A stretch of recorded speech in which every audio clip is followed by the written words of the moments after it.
आज आपण बघणार आहोत अमूल व्हिपिंग क्रीम यापासून व्हिप क्रीम कशी तयार करायची।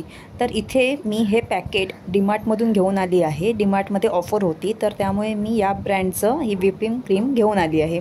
तर आपल्याला ही क्रीम जी आहे ती फ्रीजमध्ये ठेवून घ्यायची आहे। कमीत कमी 7 ते 8 तास। मी 2 ते 3 दिवस ठेवली होती, त्यामुळे ही खूप चिल्ड क्रीम झाली आहे आता। तर ही आपल्याला बोलमध्ये काढून घ्यायची आहे आणि आपण आता बीट करायला स्टार्ट करणार आहोत। तर स्टार्टिंगचे 5 ते 10 मिनटं जे आहेत ते आपल्याला लो स्पीडवरती बीट करायची आहे।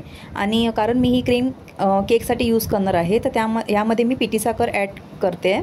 मी इथे 4 टेबलस्पून पिठी साखर ॲड केली आहे आणि पुन्हा याला बीट करायला स्टार्ट केलं आहे। तर आता मी याला हाय स्पीडवरती अजून 10 ते 12 मिनटं आहे ते कंटिन्युअसली बीट केलं आहे।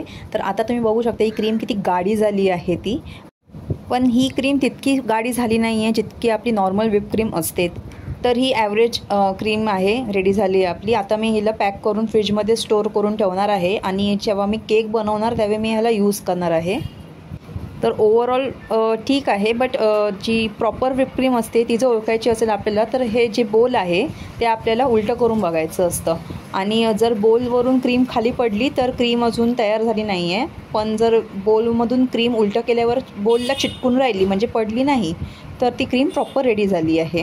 तर अशी आपल्याला ओळखायची असते की प्रॉपर व्हिप क्रीम आपली रेडी झाली आहे की नाही ते। तर हा आजचा व्हिप क्रीमचा व्हिडिओ तुम्हाला कसा वाटला हे मला कमेंट करून सांगा। आणि तुम्ही जर हे प्रोडक्ट ट्राय केलं असेल तर तुमचा एक्सपिरियन्ससुद्धा सांगा की काय आहे तो। आणि stay tune for more updates and do like share and subscribe to my channel and click on the bell icon for more updates. Thank you.